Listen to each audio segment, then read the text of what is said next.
Bonjour à vous, Mario Martel pour SolidWorks. Dans cette capsule, nous allons voir comment ajouter une vue auxiliaire sur les pièces comportant une ou plusieurs surfaces obliques. Donc, dans l'exemple que nous avons ici à l'écran, nous avons une pièce avec une surface oblique, évidemment, et un enlèvement de matière en forme de croix. Sur aucune de nos vues normalisées, nous voyons en vraie grandeur la croix pour arriver à bien la dimensionner. Alors, c'est une application dans laquelle nous aurions besoin d'une vue auxiliaire, justement. Alors, je m'en viens dans l'onglet ici, dans Disposition des vues.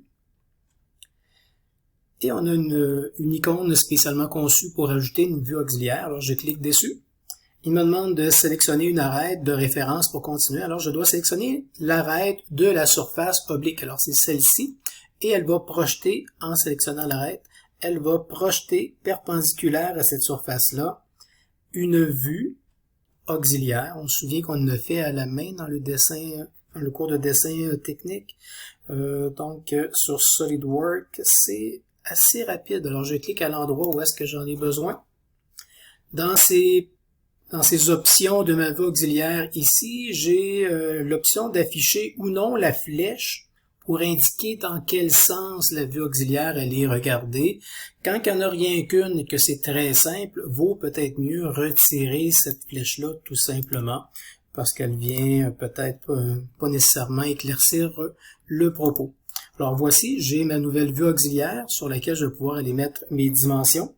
Souvent, en ajoutant une vue auxiliaire, ça pourrait remplacer une de nos projections orthogonales standards. Donc, entre autres, ma vue de profil ici, je pourrais l'éliminer parce qu'elle amène rien de nouveau que je ne vois pas sur les trois autres vues restantes. Et je pourrais utiliser à ce moment-là ici, venir coter sur ma vue auxiliaire pour m'éviter d'avoir à coter sur des pointillés, évidemment, qu'il ne faut pas faire. Et je pourrais mettre ici mes véritables grandeurs de mon enlèvement de matière en forme de croix ici sur cette vue-là. Souvent également dans mes vues auxiliaires, ça vient ajouter une surface en véritable grandeur, ma surface oblique, mais le restant de la pièce ici en bas, c'est le bout de la pièce qui n'est plus vraiment en véritable grandeur. Je le vois mieux ici sur la vue de face, la vue de dessus, c'est bien, mais la vue auxiliaire, cette partie-là, m'importe peu. On pourrait l'éliminer en rognant la vue. Alors, comme vous avez vu probablement dans une autre capsule, je vais venir faire l'esquisse fermée d'une courbe alentour de la zone que j'aimerais conserver. Je fais peut-être un peu plus attention dans la zone qui traverse vraiment la pièce. Et je dois fermer l'encerclement de la zone à conserver pour venir dans Disposition des vues, pour ainsi rogner la vue et conserver que cette partie-là.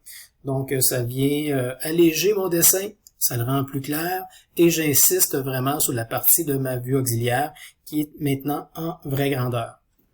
Alors voici, merci de votre écoute.